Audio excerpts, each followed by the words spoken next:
masih diberikannya nikmat dan rahmatnya, sehingga pada pagi ini kita masih dapat melangkahkan kaki, mengayunkan tangan menuju ke sekolah yang kita cintai ini. Shalawat beriring salam tak lupa kita kirimkan kepada arwah junjungan Allah dari Nabi besar Muhammad Sallallahu Alaihi Wasallam, karena beliaulah yang telah bersusah payah membawa umatnya dari alam kegelapan kepada alam yang penuh terang benderang, seperti yang kita rasakan pada saat sekarang ini. Dengan selalu mengirimkan sholawat kepada beliau dengan ucapan Allahumma sholli ala Sayyidina Muhammad wa ala ali Sayyidina Muhammad, mudah-mudahan kita mendapat syafaat beliau di yaumul mahsyar. Yang sama-sama kita hormati Kepala PPD SMP Negeri 3 Kecamatan Kapur 9, yang sama-sama kita hormati Ibu Wakil Kepala Sekolah UPTD SMP Negeri 3 Kecamatan Kapur 9, selanjutnya Bapak-bapak, Ibu-ibu, guru-guru hebat UPTD SMP Negeri 3 Kecamatan Kapur 9. Selamat pagi para agen perubahan pendidikan, Bapak Ibu guru yang inspiratif, rekan-rekan CGP yang luar biasa. Kita semua tahu bahwa pendidikan adalah investasi terbesar bagi masa depan bangsa, dan guru sebagai garda terdepan dalam dunia pendidikan yang memiliki peran yang sangat krusial. Hari ini kita berkumpul dalam semangat untuk bersama-sama membangun sekolah yang lebih baik, sekolah yang tidak hanya mentransfer pengetahuan, tetapi juga menumbuhkan karakter dan nilai-nilai positif peserta didik. Tema kita pada hari ini, budaya positif, sangat relevan dengan tantangan pendidikan saat ini. Budaya positif bukan sekedar slogan, melainkan sebuah gerakan untuk menciptakan lingkungan belajar yang menyenangkan, kondusif, dan inspiratif. Selamat mengikuti seminar. Semoga acara ini menjadi titik awal bagi kita untuk mewujudkan sekolah impian. Baiklah, kita akan mulai susunan acara seminar diseminasi budaya positif. Pertama, pembukaan dari MC yang sedang berlangsung. Kedua, pembacaan ayat suci Al-Quran dan terjemahannya. Dalam acara ini akan dibacakan oleh Ibu Norita Susanti SPD, dan terjemahan akan dibacakan oleh Ibu Febri Yelmi SPD. Kepada Ibu, kami persilakan dengan segala.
kasih kita ucapkan kepada Ibu Norita sebagai Sediwan itu beliau yang telah membacakan ayat suci Al-Quran. semoga kepada Ibu diberikan pahala dan kita mendengarkan juga hendaknya mendapatkan pahala yang berlipat ganda. Semoga dengan lantunan ayat suci Al-Quran tadi bertambah berkah seminar kita pada pagi ini. Baiklah, kita masuk acara yang ketiga, doa yang akan dibacakan oleh Bapak Ramadan Al-Safi. Kepada Bapak kami persilakan.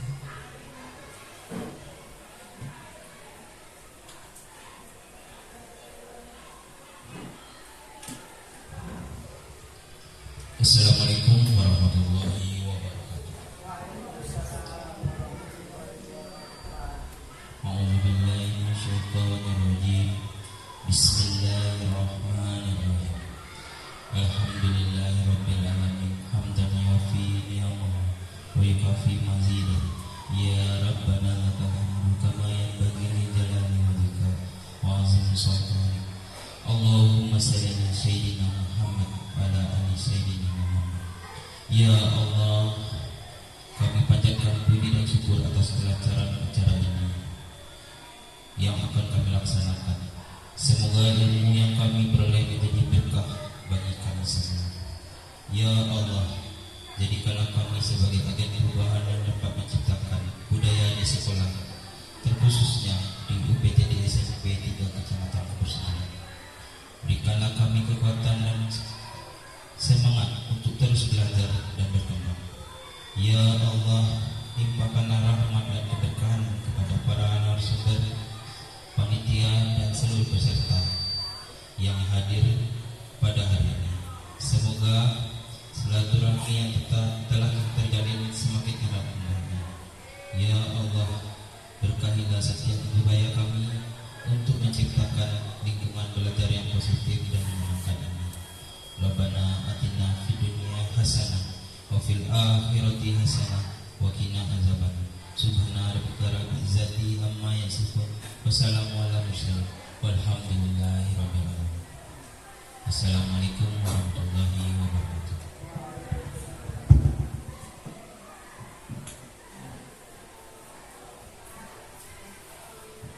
Terima kasih kepada Bapak Ramadan Al-Safi yang telah membacakan doa.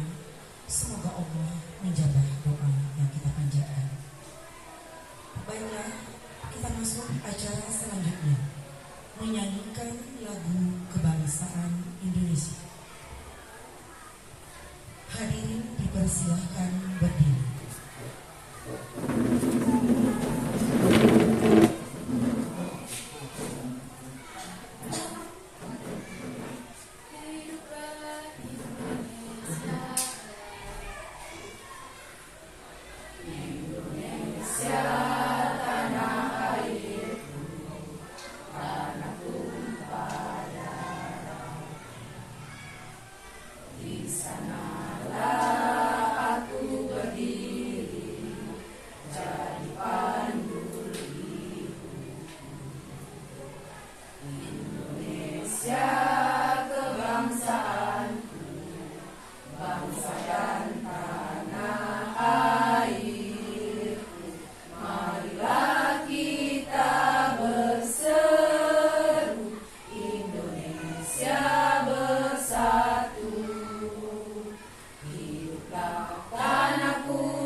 Silakan duduk kembali.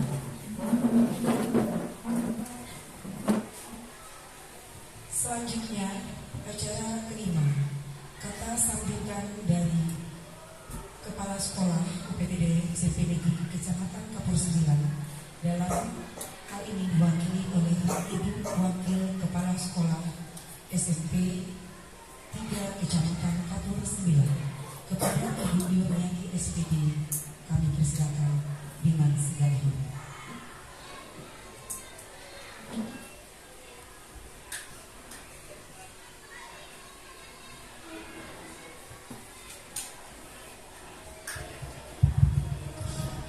Assalamualaikum warahmatullahi wabarakatuh.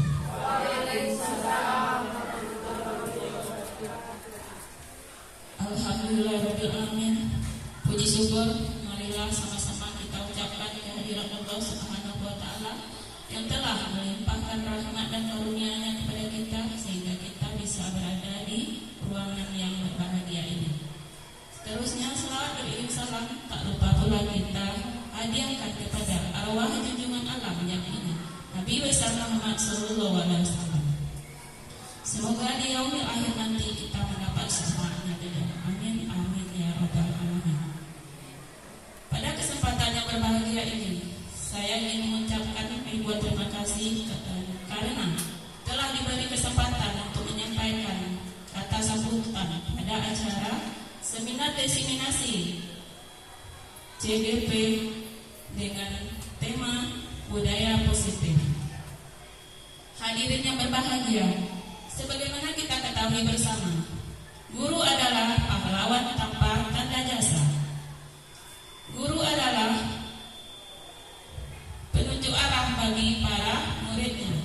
Guru menjadi pembentuk karakter bagi peserta didiknya dan juga pembentuk masa depan anak-anak didiknya. Tema seminar kita kali ini adalah tentang budaya positif. Budaya positif bukan hanya sekedar slogan, tapi merupakan suatu sistem yang terintegrasi pada kehidupan di sekolah kita. Pada budaya positif, setiap individu diberi kesempatan untuk tumbuh dan berkembang. Mereka merasa dihargai dan dihormati. Nah, kita sebagai pendidik, sebagai ujung tempat pendidik, kita harus selalu belajar dan terus belajar agar anak didik kita bisa dibelajarkan dengan sebaik-baiknya. Sebagai pendidik, kita harus selalu mengembangkan diri kita. Salah satunya adalah dengan mengikuti berbagai program-program pengembangan kompetensi guru. Contohnya adalah seperti CGP saat ini. Nah, saya yakin para Bapak Ibu CGP ini akan mampu menjadi pembawa perubahan di sekolah kita ini untuk menjadi sekolah kita lebih baik ke depannya. Dan saya juga yakin bahwa para Bapak Ibu CGP ini akan mampu menciptakan lingkungan belajar yang menyenangkan bagi anak-anak didik kita untuk ke depannya. Semoga sekolah kita nantinya lebih maju dan lebih mempunyai prestasi yang gemilang. Nah, itulah akhir kata saya ucapkan terima kasih yang sebanyak-banyaknya kepada seluruh panitia yang telah bersusah payah menciptakan seminar ini menjadi sukses. Dan banyak maaf atas kesalahan. Wabillahi taufiq wal hidayah. Assalamualaikum warahmatullahi wabarakatuh.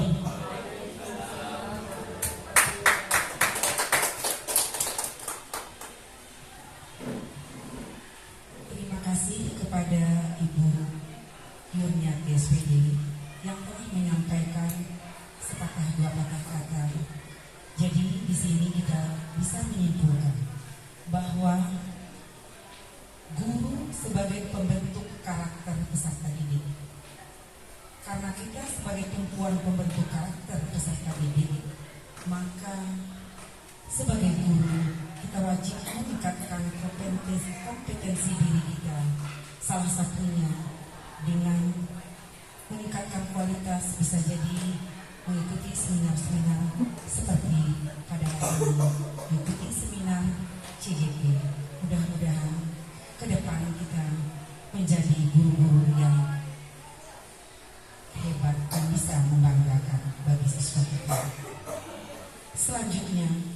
kita masuk kepada acara inti, yakni penyampaian materi, yaitu yang akan disampaikan oleh Ibu Rahmatul Aini SPT.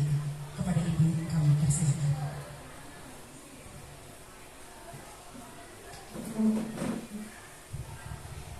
Bismillahirrahmanirrahim. Assalamualaikum warahmatullahi wabarakatuh. Alhamdulillah, puji syukur kita ucapkan kehadiran Allah Subhanahu wa taala. Dengan limpahan rahmatnya kita masih diberi kesempatan untuk dapat hadir di sekolah yang kita cintai ini, yaitu untuk melaksanakan kegiatan seminar. Selanjutnya, salawat dan salam tidak lupa pula kita kirimkan kepada arwah junjungan Allah, yakni Nabi besar Muhammad Sallallahu Alaihi Wasallam. Semoga kita semua di akhirat nanti mendapatkan syafaat dari beliau. Amin. Sebelumnya saya perkenalkan dulu, nama saya Rahmatul Aini. Saya calon guru penggerak angkatan 11 berasal dari UPTD SMP Negeri 3 Kecamatan Kapur 9. Pada hari ini, alhamdulillah saya sangat bahagia sekali karena diberi kesempatan untuk dapat berdiri di depan ibu-ibu hebat semuanya, bapak ibu hebat semuanya, yaitu dalam acara seminar diseminasi bertemakan budaya positif. Sebelumnya saya ingin menyapa bapak ibu sekalian. Kalau saya menyebutkan UPTD SMP 3 Kapur 9, bapak ibu jawabnya luar biasa, tetap bahagia. Bisa? Mari kita cobakan. SMP Negeri 3 Kecamatan Kapur 9. Luar biasa. Sekali lagi, SMP Negeri 3 Kecamatan Kapur 9. Luar biasa, tetap bahagia. Alhamdulillah, tepuk tangan untuk kita semua. Baiklah, izinkan saya untuk menyampaikan materi yang ada di seminar kita pada hari ini. Next. Judul dari materi kita hari ini yaitu diseminasi budaya positif. Sebelumnya, mungkin kata diseminasi ini terdengar asing dari telinga bapak ibu sekalian kan. Jadi sedikit saya jelaskan bahwasanya diseminasi ini adalah kegiatan penyebaran ilmu, berbagi pengetahuan. Jadi tujuan saya melaksanakan acara ini adalah untuk berbagi ilmu yang telah saya dapatkan selama saya mengikuti kegiatan pendidikan guru penggerak, yaitu dari modul 1 sampai modul 4. Nah, jangan berpikir bapak ibu semua merasa digurui oleh saya. Saya bukan maksud untuk menggurui bapak ibu semua. Saya cuma berniat untuk berbagi pengalaman, berbagi pengetahuan, berbagi ilmu yang telah saya dapatkan selama kurang lebih 2 bulan ke belakang ini. Ya bapak ibu. Next. Nah, ini pada slide sudah terpapar kompetensi lulusan bagi peserta seminar. Jadi yang saya harapkan dari seminar kita hari ini itu bapak ibu berkontribusi untuk mencapai kompetensi lulusan sebagai berikut. Yang pertama, peserta bisa memahami pentingnya mengetahui kebutuhan belajar dan lingkungan yang memfasilitasi seluruh individu di sekolah agar dapat meningkatkan kompetensinya secara aman dan nyaman. Nah, jadi tujuan kita nantinya semoga kita bisa menciptakan sekolah dan pembelajaran yang aman bagi murid dan nyaman bagi mereka. Nah, itu tujuan pertama. Yang kedua yaitu peserta mampu menggerakkan komunitas sekolah untuk bersama-sama mengembangkan dan mewujudkan visi sekolah yang berpihak pada murid dan berlandaskan nilai-nilai kebajikan individu. Nah, itu kompetensi yang saya harapkan bisa tercapai dari seminar ini. Next. Nah, ini sedikit ada pertanyaan pemantik bagi bapak ibu semua. Ada 5 poin. Kira-kira setujukah kita atau tidak setuju? Yang pertama, hukuman dapat mendisiplinkan anak. Setuju tidak? Setuju? Ada yang setuju, ada yang tidak? Oke, boleh, berpendapat boleh. Tidak ada benar salahnya ya Bapak Ibu. Selanjutnya, pemberian hukuman dengan hal positif seperti membaca atau membersihkan halaman sekolah dapat meningkatkan disiplin anak. Setuju atau tidak? Setuju, oke. Selanjutnya, memberi penghargaan dapat meningkatkan motivasi belajar anak. Setuju? Setuju.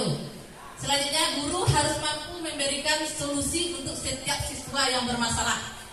Setuju, oke. Dan terakhir, guru berperan sebagai teman bagi siswa. Setuju. Berarti umumnya kita setuju dengan pernyataan-pernyataan yang ada di slide topik dalam eksplorasi konsep kita hari ini, yaitu disiplin positif dan nilai-nilai kebajikan universal. Yang kedua, teori motivasi, hukuman dan penghargaan, restitusi, dan yang ketiga, keyakinan kelas. Selanjutnya, kebutuhan dasar manusia dan dunia berkualitas. Yang selanjutnya, restitusi, yaitu 5 posisi kontrol kita sebagai guru. Dan yang keenam, restitusi, segitiga restitusi. Next. Nah, ini konsep-konsep inti dalam budaya positif, Bapak Ibu. Jadi ada 7 konsep inti dalam budaya positif tersebut. Yang pertama, perubahan paradigma belajar. Yang kedua, disiplin positif. Yang ketiga, motivasi perilaku manusia. Yang keempat, keyakinan kelas atau keyakinan sekolah. Yang kelima, kebutuhan dasar manusia. Yang keenam, posisi kontrol seorang guru. Dan yang terakhir, segitiga restitusi. Dan saya nanti akan menjabarkan secara singkat ke-7 dari konsep inti ini. Next. Nah, kita masuk yang pertama, yaitu perubahan paradigma belajar. Next. Di sini ada 4 paradigma yang harus kita geser. Maksudnya di sini harus kita lakukan sedikit perubahan. Bukan berarti harus berubah total ya Bapak Ibu. Ini ada 4 ilusi. Yang pertama, ilusi guru mengontrol murid. Nah, di situ kita harus melakukan sedikit pergeseran. Kenapa? Karena tidak selamanya kita berkewajiban mengontrol murid. Nah, itu maksudnya Bapak Ibu. Jadi harus kita geser paradigma itu sedikit. Kemudian yang kedua, ilusi bahwa semua penguatan positif efektif dan bermanfaat. Tidak selamanya semua penguatan itu bersifat efektif dan bermanfaat. Nah, kemudian yang ketiga, ilusi bahwa kritik dan saran, maaf, ini ada yang ketinggalan, bahwa kritik dan saran membuat orang merasa bersalah dapat menguatkan karakter. Dan yang terakhir, ilusi bahwa orang dewasa memiliki hak untuk memaksa. Nah, ini yang sangat perlu kita geser ya Bapak Ibu. Pemikiran seperti itu sangat perlu kita ubah. Karena tidak akan selamanya kita sebagai guru, kita sebagai orang dewasa itu punya hak untuk memaksa anak-anak didik kita. Betul? Lanjut, next. Nah, ini bagaimana si orang bisa berubah dari paradigma stimulus respon menjadi pendekatan teori kontrol. Nah, di sini dipaparkan dalam stimulus respon kita berpikiran bahwasanya realitas atau kebutuhan kita itu sama. Padahal yang seharusnya di teori kontrol realitas atau kebutuhan kita itu berbeda. Nah, kebutuhan setiap orang itu tidak sama. Kemudian yang kedua, semua orang melihat hal yang sama. Nah, perlu diubah bahwasanya setiap orang memiliki pandangan yang berbeda. Kemudian yang ketiga, kita mencoba mengubah orang agar berpandangan sama dengan kita. Nah, itu sangat perlu diubah. Kita tidak boleh memaksakan seseorang berpandangan yang sama kepada kita. Jadi di teori kontrolnya yang benar yaitu kita berusaha memahami pandangan orang lain tentang kita, tentang dunia ya. Selanjutnya itu perilaku buruk dilihat sebagai suatu kesalahan. Sebenarnya tidak semua perilaku buruk itu adalah kesalahan. Pasti ada alasan perilaku buruk itu muncul. Selanjutnya yaitu orang lain bisa mengontrol saya. Jadi paradigma itu perlu kita ubah bahwasanya hanya kita yang bisa mengontrol diri kita. Hanya kita pribadi yang bisa mengontrol diri kita. Tidak ada orang lain yang bisa mengontrol diri kita. Kemudian yang selanjutnya yaitu saya bisa mengontrol orang lain. Nah, ini kebalikannya. Itu hal yang sedikit mustahil. Tidak mungkin kita bisa mengontrol orang lain. Apalagi di bagian keuangannya ya Bu Mina. Tidak mungkin kita bisa mengontrol orang lain. Kemudian selanjutnya, pemaksaan ada pada satu bujukan gagal. Nah, padahal yang seharusnya di teori kontrol, kolaborasilah yang menciptakan pilihan yang harmonis. Jadi dalam memutuskan sesuatu itu tidak hanya kita mengeraskan atau memaksakan apa yang terpikir oleh kita saja. Kita perlu berkolaborasi antara satu sama lain. Selanjutnya, model berpikir menang atau kalah. Nah, seharusnya yang kita pikirkan semua kita itu harus menang dan menang. Nah, next. Ini selanjutnya itu disiplin positif dan nilai-nilai kebajikan universal. Next. Makna disiplin.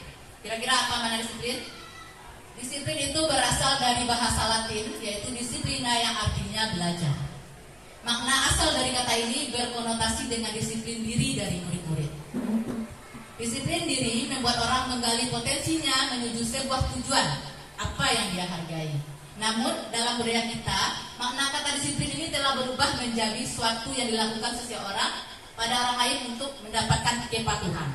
Jadi anggapan kita saat ini, disiplin yang kita lakukan itu agar anak-anak kita, murid-murid kita itu patuh. Nah, itu yang terjadi pada budaya kita.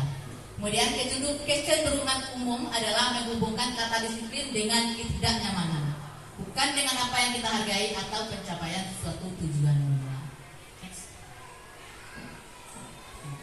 Apa itu disiplin positif? Ini dia. Disiplin positif merupakan salah satu cara penerapan disiplin yang bertujuan untuk menumbuhkan kesadaran serta memberdayakan anak untuk melakukan sesuatu tanpa sogokan, ancaman ataupun hukuman. Jadi kita berharap anak kita itu bisa tampil ke depan atau bisa berpendapat itu bukan karena takut akan sebuah hukuman. Kita harap mereka itu memang tampil dari motivasi intrinsiknya sendiri. Memang niat dari dalam dirinya sendiri, bukan karena paksaan dari kita. Itu harapan kita. Nah, next. Nilai-nilai kebajikan universal.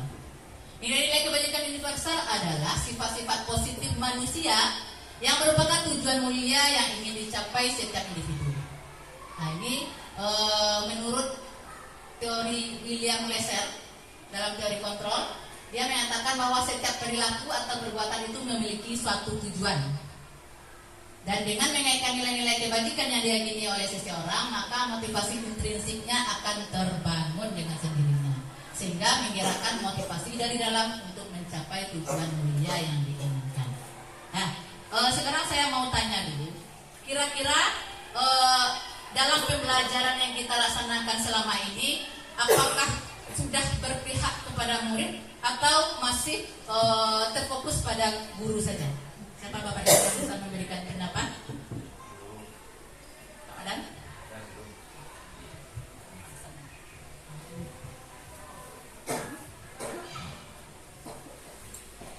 Apakah tadi Bu Rahma bilang, apakah dalam pembelajaran atau praktek yang kita laksanakan dalam proses belajar mengajar, apakah sudah berpihak kepada murid atau tidak?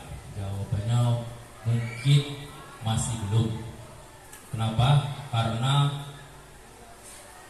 pada saat di jam saya mengajar, ya, sesuai dengan pengalaman, masih banyak murid yang masih belum percaya diri saat disuruh tampil ke depan. Mungkin itu saja. Terima kasih. Assalamualaikum. Dan terima kasih kepada Bapak Madan atas pendapatnya. Pak. Jadi dari penglihatan mata Pak Madan, belum sepenuhnya konsep berpihak pada murid itu kita pakai di proses pembelajaran itu. Apakah ada pendapat lain dari guru-guru yang lain, Bapak Ibu yang lain? Masih ada yang ingin berpendapat? Tidak? Kalau tidak, kita lanjutkan ya. Next. Nilai-nilai kebajikan universal yang ingin kita capai untuk murid kita. Itu nilai-nilai kebajikan universal ini selaras dengan profil pelajar Pancasila. Itu ada 6 nilai kebajikan. Yang pertama, beriman, bertakwa kepada Tuhan yang Maha Esa dan berakhlak mulia. Yang kedua, berkebinekaan global. Yang ketiga, memiliki sifat gotong royong. 4, kreatif. Yang kelima, bernalar kritis. Dan yang keenam, mandiri. Nah, itulah 6 nilai-nilai kebajikan universal yang selaras dengan profil pelajar Pancasila. Next.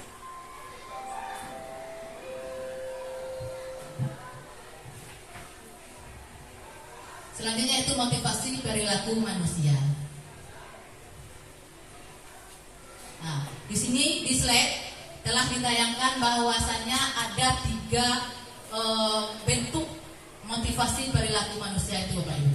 Yang pertama yaitu ada manusia yang berperilaku dengan alasan atau dengan tujuan menghindari ketidaknyamanan atau hukuman. Jadi dia memunculkan sebuah perilaku itu atau murid kita tampil ke depan itu karena dia takut dihukum. Nah, itu motivasi yang pertama. Yang kedua yaitu motivasi perilaku manusia. Mereka berperilaku demikian dengan tujuan untuk mendapatkan imbalan atau penghargaan. Seperti biasanya ada saya mendengar di antara Bapak Ibu yang memberikan argumen, kalau seandainya kamu bisa menjawab, ibu kasih uang 10.000. Pernah kan? Nah, itu penghargaan. Pernah saya mendengar seperti itu. Nah, jadi motivasi yang muncul dari diri anak itu karena mereka ingin mendapatkan imbalan dari kita. Dan yang ketiga yaitu motivasinya untuk menghargai diri dan menjadi orang yang mereka inginkan. Nah, inilah motivasi yang paling bagus Bapak Ibu. Motivasi yang ketiga inilah yang paling bagus. Bahwasanya kita berharap anak-anak kita itu tampil, anak-anak kita itu mau berpendapat, itu bukan karena imbalan, bukan pula karena takut akan hukuman, tetapi karena ingin menghargai diri sendiri dan menjadi orang yang mereka inginkan. Next. Nah, ini dia teori motivasi perilaku. Yang pertama tadi untuk menghindari ketidaknyamanan atau hukuman, biasanya yang muncul pertanyaan di kepala kita yaitu kira-kira apa yang akan terjadi apabila saya tidak melakukannya. Nah, itu Bapak Ibu. Jadi karena dia takut akan sebuah hukuman, itu makanya mereka melakukan sebuah perilaku. Itu masih tergolong motivasi eksternal atau dari luar. Yang kedua yaitu untuk mendapatkan imbalan dari orang lain. Nah, ini biasanya pertanyaan yang muncul, apa yang akan saya dapatkan apabila saya melakukannya? Nah, jadi dia berharap akan mendapatkan sesuatu. Dia mengharapkan sesuatu dari apa yang mereka lakukan. Nah, itu masih motivasi eksternal, masih motivasi yang berasal dari luar. Yang ketiga yaitu untuk menghargai diri sendiri. Nah, ini yang paling tepat. Dan biasanya yang akan muncul pertanyaan di dalam benak kita, saya akan menjadi orang yang seperti apa bila saya melakukannya. Jadi dia memikirkan manfaatnya yang berjangka panjang bagi dirinya. Next. Ini ada bagan tentang hukuman, konsekuensi, dan restitusi. Ini tidak perlu saya bacakan semuanya ya Bapak Ibu karena terlalu panjang. Sedikit saja saya bacakan. Ini ciri-ciri hukuman yang akan menimbulkan identitas gagal pada anak kita. Biasanya hukuman itu sesuatu yang menyakitkan yang harus terjadi. Jadi sebenarnya anak kita itu tidak suka akan hal itu, tapi mau gimana lagi? Harus kita hukum juga atas konsekuensi dari dirinya, dari perilakunya. Kemudian hukuman itu tidak nyaman untuk murid dalam waktu panjang. Mereka akan bisa menimbulkan kebencian dalam diri mereka. Dia akan benci dengan guru yang terus-terusan menghukum dia. Nah, itu. Kemudian selanjutnya itu konsekuensi. Konsekuensi ini biasanya juga tidak nyaman bagi murid, tetapi konsekuensi ini lebih bisa diterima oleh murid karena diciptakan berdasarkan kesepakatan. Contoh, Bapak Ramadan sebagai guru PJOK membuat satu konsekuensi bagi anak yang terlambat ke lapangan.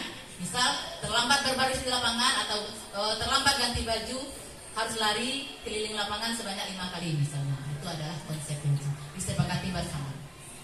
Biasanya konsekuensi itu memang disepakati antara guru dengan murid. Kalau hukuman biasanya tiba-tiba saja muncul ide tersebut ketika anak melakukan kesalahan. Seperti yang biasa kita lakukan. Ketika anak terlambat, kita suruh menyiram bunga. Nah, itu baru disebut dengan hukuman. Lanjut. Nah, berdasarkan bagian tadi, penjelasannya yaitu tentang hukuman, konsekuensi, dan restitusi. Hukuman itu tidak terencana, seperti yang saya katakan tadi. Idenya muncul saat itu saja. Bersifat satu arah, tidak timbal balik. Bisa berupa hukuman fisik, psikis, ataupun kata-kata kasar. Sedangkan konsekuensi itu bersifat terencana dan sudah disepakati. Bentuk-bentuk konsekuensi dibuat oleh pihak guru di sekolah. Kemudian yang terakhir restitusi. Nah, inilah proses yang paling bagus, yaitu menciptakan kondisi bagi murid untuk memperbaiki kesalahan mereka, sehingga mereka bisa kembali pada kelompok mereka dengan karakter yang lebih kuat. Nah, ini coba kita perhatikan pernyataan di depan. Apakah itu sebuah konsekuensi atau sebuah hukuman? Yang pertama, mencatat 100 kali di dalam buku dengan kalimat saya tidak akan terlambat lagi. Itu konsekuensi atau hukuman? Baik Bu? Hukuman, oke. Lari mengelilingi lapangan basket 2 kali karena terlambat hadir. Hukuman, oke. Membersihkan coretan yang dibuatnya di meja. Hukuman. Hukuman konsekuensi. Hukuman. Yang kedua konsekuensi, Bu. Yang ketiga, Hukuman. oke, ada yang berpendapat hukuman, ada yang berpendapat konsekuensi. Yang selanjutnya murid diminta push up selama 15 kali, sebanyak 15 kali karena tidak menggunakan masker. Itu hukuman atau konsekuensi? Bisa konsekuensi, bisa hukuman, Bu. Hukuman Itu konsekuensi. tergantung Ya, oke. kesepakatan. Selanjutnya berdiri di depan kelas sambil mengangkat kaki satu karena tidak bisa menjawab pertanyaan. Hukuman. Hukuman. Membersihkan WC karena merusak pensil teman. Hukuman bisa, konsekuensi bisa. Bisa konsekuensi, oke. Pendapatnya diterima. Lari keliling lapangan karena terlambat 10 menit saat mata pelajaran PJOK. Bisa konsekuensi, bisa hukuman. Oke, mari kita lihat. Silakan next slide-nya. Nah, inilah dia sebenarnya. Yang pertama itu adalah hukuman. Mencatat 100 kali itu hukuman, Pak Ibu. Lari mengelilingi lapangan itu juga hukuman, bukan konsekuensi. Kita menghukum anak. Nah, karena terlambat tadi ya. Membersihkan coretan yang dibuat itu adalah konsekuensi. Dia yang mencoret, dia yang bersihkan. Itu konsekuensi. Yang keempat itu adalah hukuman, karena kita menyuruh anak terus. Yang selanjutnya itu berdiri di depan kelas itu karena tidak mampu menjawab, konsekuensi. Membersihkan WC, hukuman. Dan lari keliling lapangan itu juga konsekuensi. Next.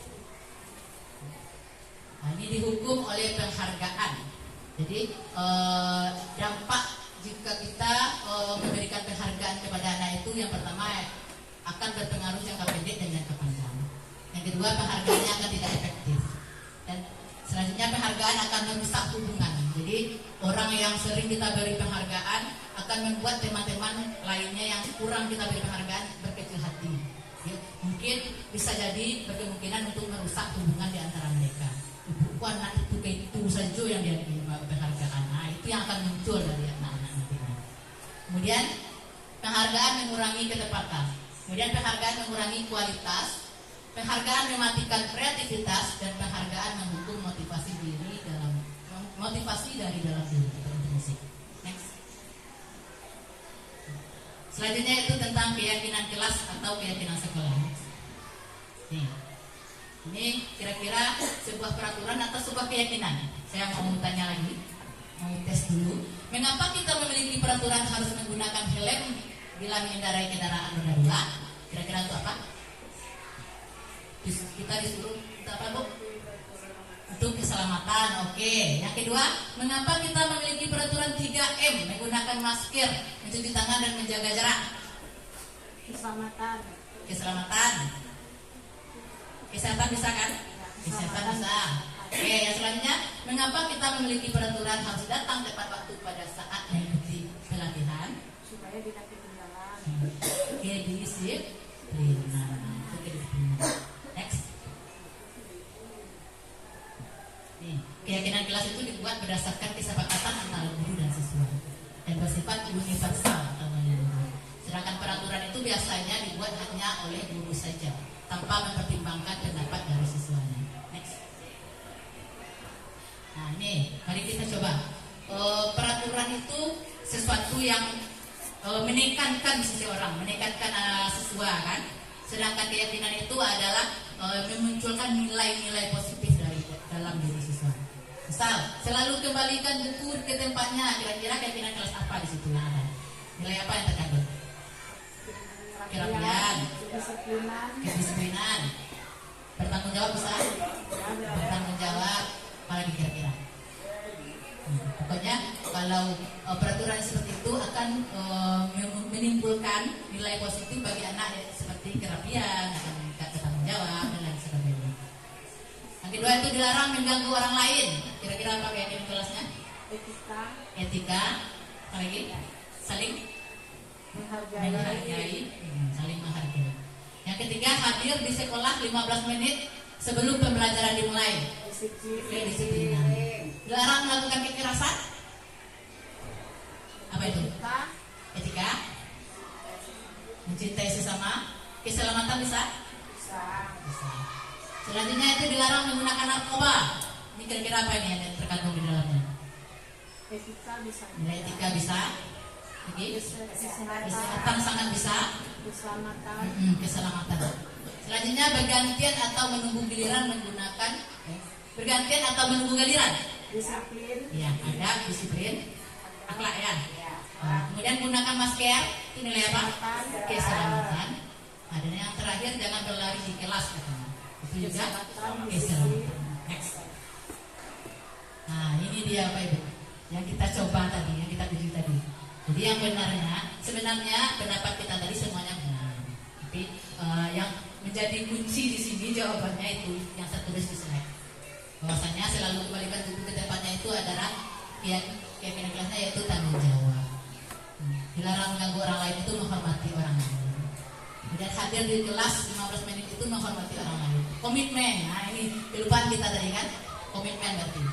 Dilarang melakukan kekerasan itu keselamatan betul. Menghormati orang lain betul. Dilarang menggunakan narkoba kesehatan tepat sekali. Next. Lanjut kebutuhan dasar manusia. Jadi Bapak Ibu, kebutuhan dasar kita sebagai seorang manusia, baik status kita sebagai guru, sebagai manusia biasa, ataupun murid-murid kita, ataupun anak-anak kita ada 5. Yang pertama yaitu kebutuhan bertahan hidup. Nah, yang kedua, kebutuhan akan kasih sayang dan rasa diterima. Yang ketiga, kebutuhan penguasaan. Yang keempat, kebebasan. Dan yang kelima, kesenangan. Next. Ini dari pernyataan ini kira-kira kebutuhan apa yang dicoba dipenuhi oleh anak-anak kita. Aku senang main kejar-kejaran dengan ibu. Seru. Kira-kira itu kebutuhan apa? Kesenangan. Kesenangan. Oke, tepat sekali. Yang kedua, ibu kejar aku karena ibu guru sayang aku. Kasih sayang. Kasih sayang, betul. Yang ketiga, aku hebat kan, bisa bikin ibu guru kejar aku. Pengakuan atau kebutuhan. 5 tadi yang ada. Kesenangan, penguasaan, kasih sayang, bertahan hidup, dan kebebasan. Kebebasan. Kebebasan, aku hebat kan katanya, bisa bikin ibu guru kejar aku. Kesenangan. Itu adalah kebutuhan penguasaan. Jadi dia merasa bisa menguasai ibu gurunya, bisa membuat ibu gurunya mengejar dia. Nah, itu penguasaan.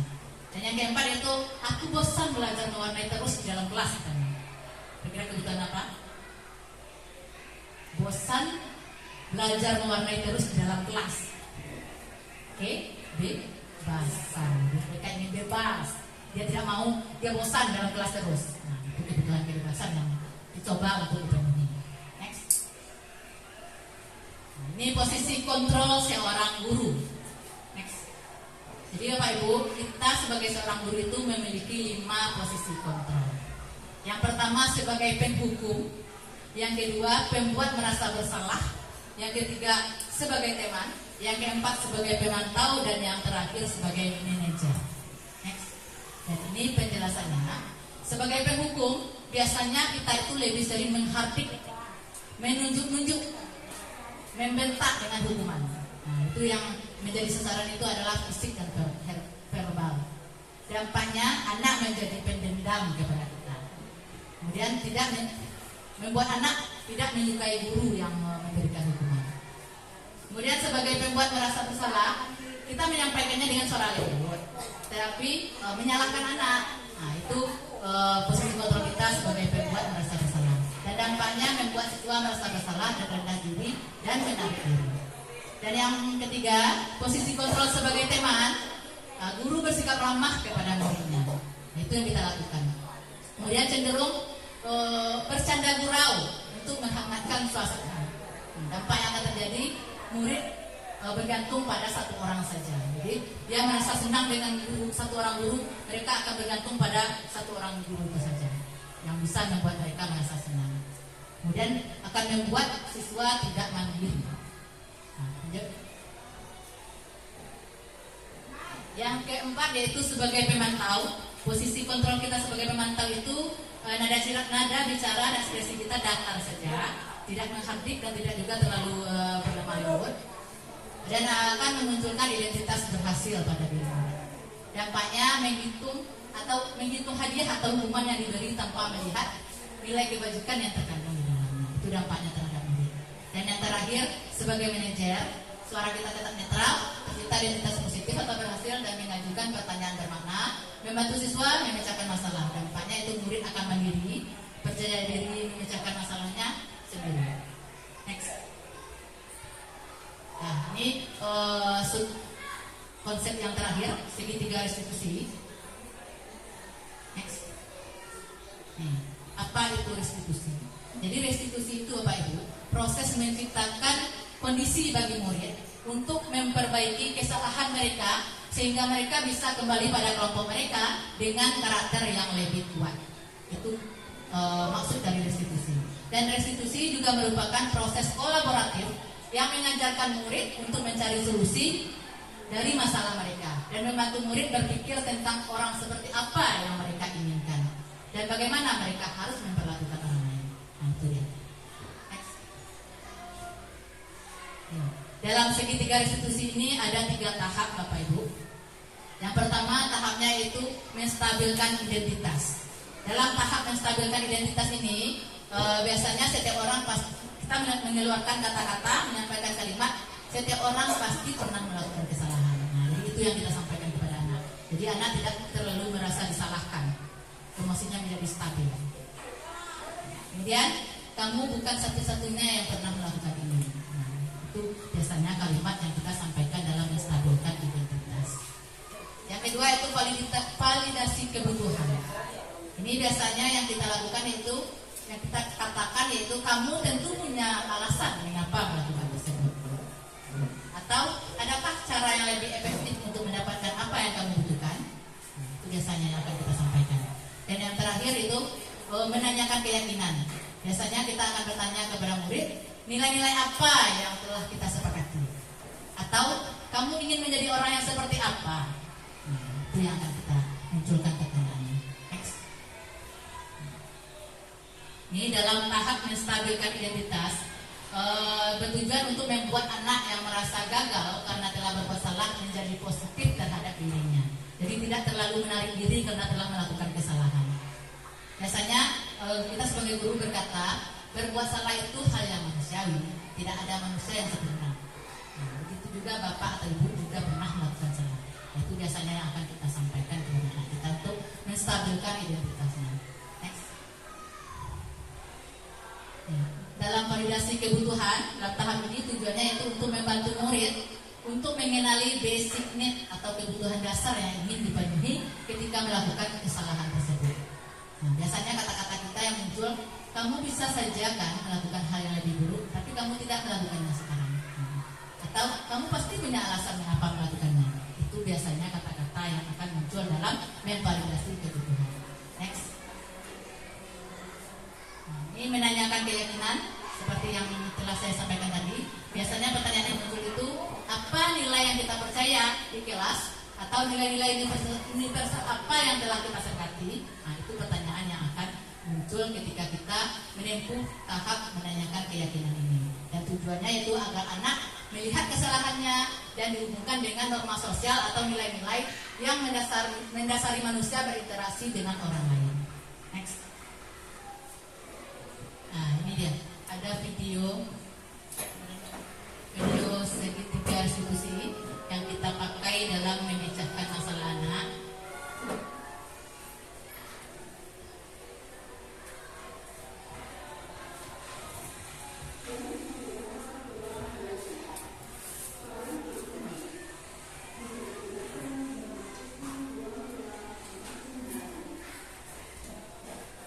Dalam video ini nanti, video yang akan saya tayangkan nanti, di situ telah digunakan ketiga tahap dalam segitiga restitusi tersebut.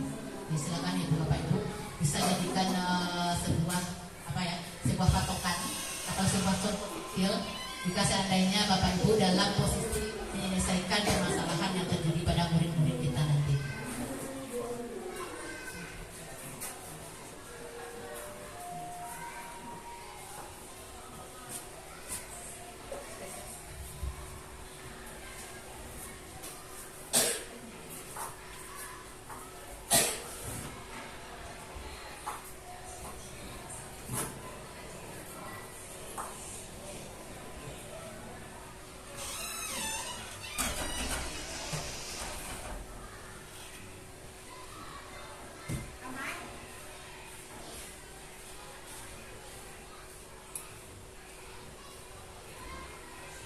Ini dalam video yang akan saya tayangkan itu ada dua bentuk kasus anak yang dia lakukan penerapan segitiga restitusi dalam penyelesaian.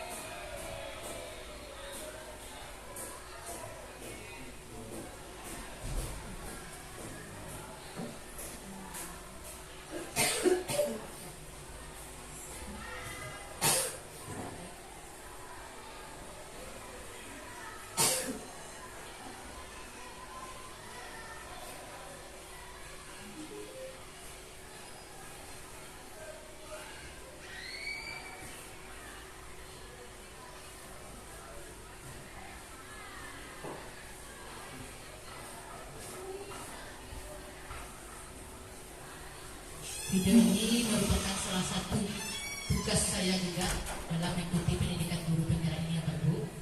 Itu pada demonstrasi kontekstual. Jadi kita memang dituntut untuk langsung mempraktekkan segitiga restitusi itu dalam penyelesaian masalah anak murid kita.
Assalamualaikum warahmatullahi wabarakatuh. Nama saya Rahmat Raini.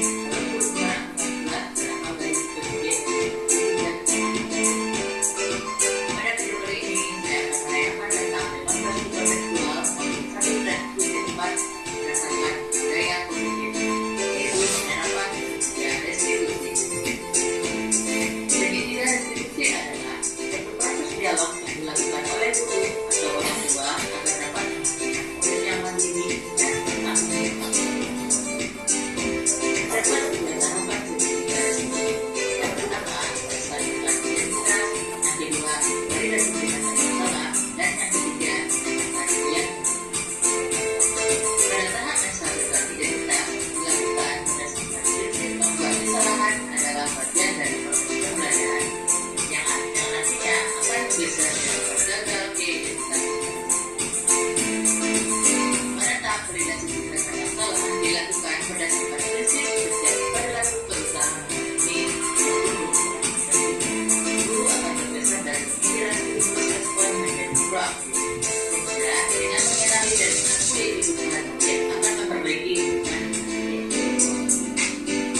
Pada tahap menanyakan keyakinan, pada tahap ini murid akan diberi pertanyaan-pertanyaan bermakna untuk menunjukkan posisi peran sehingga mampu menaikkan keyakinannya dengan tindakan yang kuat. Kasus pertama. Jadi kasus pertama Ini itu tidak murid kita menerima ini inisiasinya selalu diprotek oleh temannya. Ia marah dan tidak dapat menahan emosi. Ini tadi Bu dengar dari laporan temanmu kamu berantem bersama Nabila. Ya Bu, habisnya saya kesal dengan Nabila. Kesal kenapa? Dia terus-terusan menjauhkan hasil pekerjaan saya, bukan hanya PR, tugas latihan pun dia contek. Oh begitu, ya wajar lah kalau kamu kesal. Mungkin kalau itu di posisi kamu, itu juga merasakan. Ya Bu, Lalu apa yang dilakukan terhadap Nabila? saya marah-marah, saya maki-maki Nabila dan juga saya mendorong dia. Oh gitu. Tapi ini punya alasan kenapa melakukan saja, saya kan sudah susah payah mengerjakan tugas saya, tetapi Nabilah mengucapkan tidak mau berikan sendiri. Oh ya wajar lah kalau ini marah-marah karena tidak rela ya ucapnya dicontek itu saja alhamdulillah. Ibu menghargai pengatakan yang saya lakukan karena tidak berbuat lebih daripada itu. Misalnya ini tidak sampai memukul Nabilah. Baik, sekarang coba kita pikirkan apakah tindakan marah-marah itu bisa melanggar keyakinan kelas di sana? Ya Bu, Menurut ini keyakinan kelas apa yang sudah dilanggar? saya menghormati yang tak rumah Bu. Oh gitu, menurut ini sering menghormati itu penting nggak kalau ini? Penting Bu. Jadi jika menurut ini itu penting, kira-kira seperti apa seharusnya tindakan yang dilakukan saat marah-marah? Saya harus lebih sabar. Bagus. Apakah ini bersedia untuk memperbaiki kesalahan tersebut? Bersedia Bu. Tindakan apa yang akan ini lakukan untuk selanjutnya? Saya telah bersabar dan menahan amarah saya. Dan jika ada permintaan dicatat, saya akan memberikan bukan guru mata pelajaran ataupun dari kelas. Baik, tindakan yang sangat tepat sekali. Sekarang tetap semangat ya. Silakan kembali di kelasnya. Assalamualaikum warahmatullahi wabarakatuh. Perkenalkan, nama saya Rahmat Ani. Saya dari SMP 3 Kota Lama, Kecamatan Kota 9, Kabupaten Lumajang Barat. Saya senang sekali diajak diskusi dengan Pak Rahmat. Saya diajarkan bagaimana mengendalikan diri dari amarah karena terlaku dengan segala saya. Saya harus lebih bersabar dan menghormati teman-teman saya. Terima kasih Ibu. Itu terlihat jelas bahwa anak kita tahu Kasus kedua. solusi yang akan dia lakukan setelah penyelesaian Ilham masalah dengan dari diri. datang terlambat ke sekolah sehingga Yang banyak kedua itu ilham yang terlambat. Tadi bukan dengar orang dari BPJS, katanya kamu sering datang terlambat ya ke sekolah. Iya Bu. Sehingga kamu dalam minggu ini dapat berapa kali kamu terlambat ke sekolah? 5 kali. Dan terlambat itu sebuah kesalahan bukan? Baik, Ilham. Sebuah kesalahan itu adalah manusiawi. Setiap orang punya kesalahan. Yang terpenting kita bisa belajar dari kesalahan yang dilakukan dan berusaha memperbaikinya. Setuju? Baik, sekarang kita carikan solusinya bersama-sama ya. Ilham sering datang terlambat ke sekolah itu pasti ada alasannya. Kenapa sih Ilham datang terlambat ke sekolah? Karena saya sering begadang Bu, karena mengerti hotel dari malam. Jadi saya telah tidur Bu. Oh gitu. Ilham tahu nggak keyakinan kelas yang sudah kita sepakati? Lalu Bu. Kalau sering datang terlambat, apakah sesuai dengan keyakinan kelas kita? Tidak Bu. Menurut Ilham, keyakinan kelas apa yang berlaku melanggar? Disiplin. Oke, disiplin itu penting tidak buat Ilham? Penting Bu. Karena dengan disiplin bisa membuat saya datang ke sekolah tepat waktu dan menghargai waktu Ibu. Baik, betul sekali. Menghargai waktu itu penting dan sangat bermanfaat. Seperti itu dan kita menjadi tidak numpuk, kita bisa menghargai orang-orang sekitar kita dan juga dapat melatih rasa kepedulian. Ya Bu, saya menyesal sudah sering terlambat dan saya minta maaf Bu, karena saya terlambat. Iya ya, sikap yang sangat baik sudah kamu lakukan dengan cara meminta maaf. Menurut kamu, apa yang akan kamu lakukan agar kamu tidak terlambat lagi di sekolah? Saya akan tidur lebih cepat Bu dan tidak begadang lagi agar tidak terlambat datang ke sekolah selanjutnya. Baik, Ilham. Kamu sudah menemukan solusinya dan ibu akan bekerja sama dengan orang tuamu untuk memantau kamu agar tidak datang terlambat lagi di sekolah. Sekarang silakan kembali di kelas. Terima kasih Bu. Assalamualaikum warahmatullahi wabarakatuh. Perkenalkan, nama saya Muhammad Ilham dari kelas 9. Terima kasih Bu Rahma. Saya sangat senang sekali diajak diskusi oleh Bu Rahma untuk menemukan solusi dan kesalahan yang saya lakukan, yaitu sering datang terlambat ke sekolah. Dan sekarang saya tidak akan begadang lagi agar saya tidak terlambat datang ke sekolah. Demikian Pak, video relaksasi kontekstual tentang penyerapan segitiga restitusi yang dapat saya sayangkan. Mohon maaf kalau ada kesalahan yang enggak. Terima kasih. Assalamualaikum warahmatullahi wabarakatuh. Itu tadi salah Assalamualaikum. satu contoh penerapan segitiga restitusi dalam pemecahan masalah anak besar. Dan kira-kira pemakaian penerapan segitiga restitusi dalam pemecahan masalah ini memakan waktu yang panjang tidak Pak? Misal anak punya masalah di dalam kelas ketika pembelajaran berlangsung, apakah efektif kita menggunakan segitiga restitusi ini? Sementara tahap-tahapnya ada 3 yang akan kita tempuh. Efektif tidak rasanya? Tentu tidak, karena akan memakan waktu yang cukup panjang. Untuk itu ada namanya intervensi 30 detik.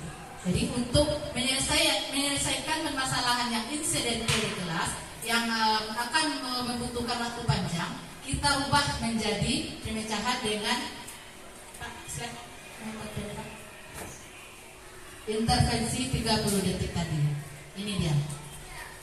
Cukup dengan menyampaikan beberapa kata kepada siswa yang akan membuat mereka sadar akan kesalahannya.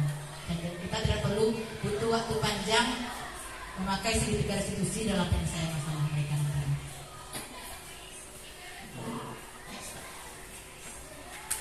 Nah, ini dia Pak Ibu, intervensi 30 detik yang saya katakan tadi. Jadi intervensi ini bisa membantu murid kembali ke tujuan semulanya dengan cukup singkat dan dengan cara non konfrontatif. Nah, pertanyaan-pertanyaan yang diajukan biasanya dikemukakan oleh seorang pemantau dan manajer. Nah, ini contoh-contoh pertanyaannya. Apakah kamu ingin berbuat lebih baik? Jadi dengan kita bertanya seperti itu, otomatis siswa akan berpikir dan tidak membutuhkan waktu yang panjang. Nah, yang lain, contoh pertanyaannya itu, apakah saat ini kamu sedang menjadi orang yang sedang menginginkan? Atau apakah kamu bisa mengubah kegiatan atau perilaku kamu saat ini? Kapan kamu siap untuk mulai? Itu sering kita ucapkan ketika akan memulai pembelajaran. Ketika anak ribut, sering kita melontarkan kata-kata demikian. Kapan kita akan mulai, Nina? Kapan suaranya akan beda? Itu sering muncul ketika kita memulai pembelajaran. Nah, demikianlah materi tentang budaya positif yang saya sampaikan pada saat ini. Jika ada Bapak Ibu yang ingin bertanya, silakan. Saya membuka 3 pertanyaan saja ya Bapak Ibu. Kira-kira ada nggak Bapak Ibu yang masih ragu dan ingin bertanya? Saya isi dulu boleh kan? Sembari mencatat pertanyaan yang muncul nantinya jika ada.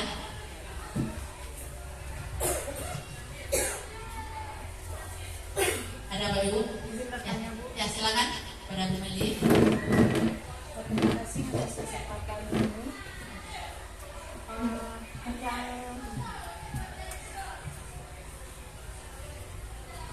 Assalamualaikum warahmatullahi wabarakatuh.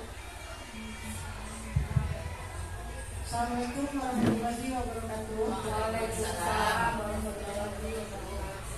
Terima kasih atas kesempatan yang diberikan kepada saya. Tadi Ibu sudah menjelaskan mengenai hukuman dan konsekuensi. Yang saya tangkap, perbedaan hukuman dan konsekuensi itu adalah hukuman secara tiba-tiba dan konsekuensi itu sudah disepakati sebelumnya. Jadi menurut saya hukuman itu hal yang kita lakukan terhadap anak yang melakukan kesalahan itu bisa menjadi hukuman dan bisa juga menjadi konsekuensi. Karena misalnya lari sekeliling lapangan hukumannya itu bisa jadi hukuman seandainya tidak ada konsekuensinya sebelumnya. Itu yang saya tangkap dan yang ingin saya tanyakan juga di sini adalah apa yang sebaiknya kita terapkan? Apakah konsekuensi atau hukuman yang sebaiknya kita terapkan terhadap anak didik kita agar mereka itu bisa menyadari dan berubah atas kesalahan yang telah mereka lakukan. Demikian Ibu, terima kasih. Wassalamualaikum warahmatullahi wabarakatuh. Baik, terima kasih kepada Bu Meli, pertanyaan yang sangat bagus. Jadi yang menjadi tanda tanya dalam pikiran Bu Meli saat ini, kira-kira mana yang lebih efektif, yang lebih bagus kita pakai? Apakah kita harus memberikan hukuman atau konsekuensi? Langsung saya jawab dulu ya, sembari menyiapkan pertanyaan berikutnya kalau masih ada. Jadi Bu, antara hukuman dan konsekuensi itu yang paling tepat seharusnya kita lakukan adalah konsekuensi. Kenapa saya bilang begitu? Karena konsekuensi ini telah kita sepakati dulu dari awal, ya kan? Misal seperti yang kita contohkan tadi, ketika jam PKOK Pak Madan mengatakan kepada siswa, kalau kamu terlambat konsekuensinya harus lari keliling lapangan sebanyak 3 kali. Kan telah kita lakukan sepakatan antara kita dengan anak itu. Dan konsekuensi ini biasanya tidak akan memunculkan rasa benci anak kepada gurunya, karena mereka yang menyepakati. Kalau hukuman, tiba-tiba kita pikirkan dia terlambat, kita suruh ngurus WC, otomatis dia akan marah dan tidak suka, jengkel terhadap kita dengan hukuman yang kita berikan. Jadi yang lebih efektif itu Bu, dengan konsekuensi. Saya kembalikan kepada Fili bagaimana? Ibu, terima kasih atas penjelasannya. Oke, masih ada pertanyaan-pertanyaan berikutnya Bapak Ibu sekalian? Ini tampaknya hari sudah semakin siang, jadi sudah mulai terlihat kebosanan dan kejenuhan Bapak Ibu sekalian. Sedikit lagi, selesai sesi tanya jawab ini kita akan tutup. Masih ada Bapak Ibu? Ada pertanyaan lagi? Ada. Oke, silakan. Miss yang dulu lagi.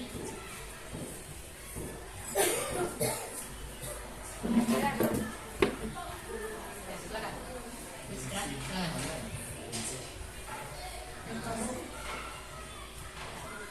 Dari kelima posisi kontrol yang Ibu paparkan tadi, kira-kira kita sebagai guru memakai atau memposisikan diri di posisi kontrol yang mana?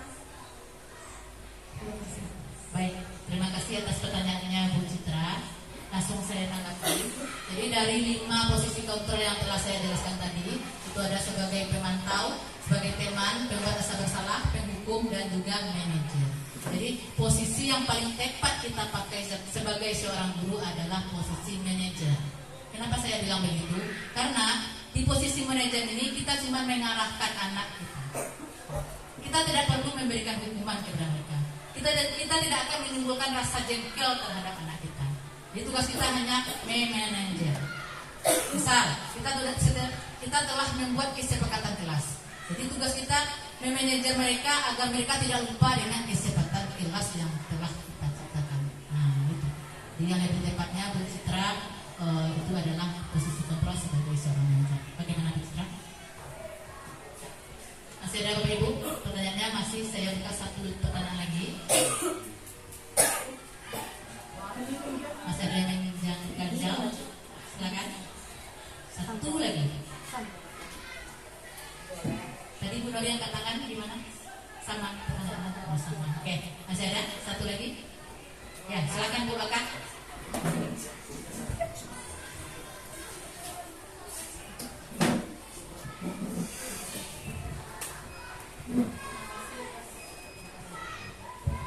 Terima kasih atas kesempatannya. Mohon paparkan kembali Bu tentang tips kita agar sukses dalam membuat kesepakatan kelas. Terima kasih. Sebenarnya, ya, terima kasih pada Bu Bakat. Kalau untuk pemaparan tipsnya, sebenarnya ada banyak pertimbangan yang perlu kita pertimbangkan dalam membuat kesepakatan kelas. Yang pertama Bu Bakat, mungkin dalam slide tidak terlalu detail Pak Madan, jadi tidak usah dicari. Yang harus kita lakukan pertama kali dalam membentuk sebuah keyakinan kelas, yaitu dengan menanyakan kepada murid kira-kira mereka tahu tidak peraturan yang harus kita patuhi ketika belajar. Nah itu dulu. Jadi dari peraturan yang muncul tadi, misal mereka menjawab tidak boleh terlambat Bu, katanya kan, itu adalah sebuah peraturan. Atau tidak boleh berkelahi Bu, misalkan. Jadi dari peraturan-peraturan yang mereka munculkan itu kita ubah menjadi kalimat-kalimat yang positif. Nah, kalau tidak boleh terlambat itu kira-kira apa itu nak? Di bagian mananya keyakinan kita, nilai yang terkandung di dalamnya, kedisiplinan doa. Jadi kedisiplinan inilah yang akan menjadi keyakinan kelas kita. Contoh yang lain seperti tidak boleh berkelahi tadi. Kita tanyakan lagi kepada mereka, tidak boleh berkelahi itu nilai apa yang terkandung di situ? Kenapa kita tidak boleh berkelahi? Untuk keselamatan, atau untuk bertanggung jawab ketika mengikuti pembelajaran. Nah, seperti itu salah satu cara untuk menyepakati kesepakatan kelas atau keyakinan kelas. Bagaimana Bapak? Terima kasih. Jawabannya sangat luar biasa. Ya, terima kasih Bapak Ibu semua atas pertanyaan-pertanyaan yang sangat bagus dan sangat membangun yang telah Bapak Ibu sampaikan. Dan terima kasih juga atas waktunya dan sekian pemaparan materi yang saya sampaikan hari ini. Saya akhiri. Assalamualaikum warahmatullahi wabarakatuh. Saya kembalikan kepada moderator.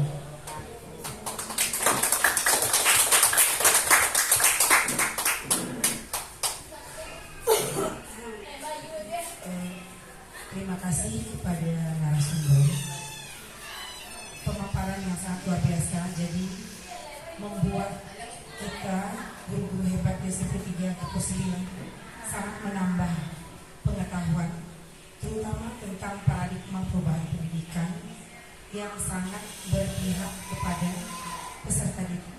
Jadi peserta didik di sini harus kita pikirkan. Jadi tidak hanya memaksakan diri kita untuk menjadi seorang guru yang wajib berubah. Jadi harus berpihak kepada peserta didik dan memiliki kesadaran untuk menjadi peserta didik yang ingin berubah, memperbaiki diri. Terima kasih atas waktu kita semuanya, dan saya sebagai MC atau moderator pada siang hari ini salah dan jalan mohon maaf. Wabillahi taufiq wal hidayah. Assalamualaikum warahmatullahi wabarakatuh.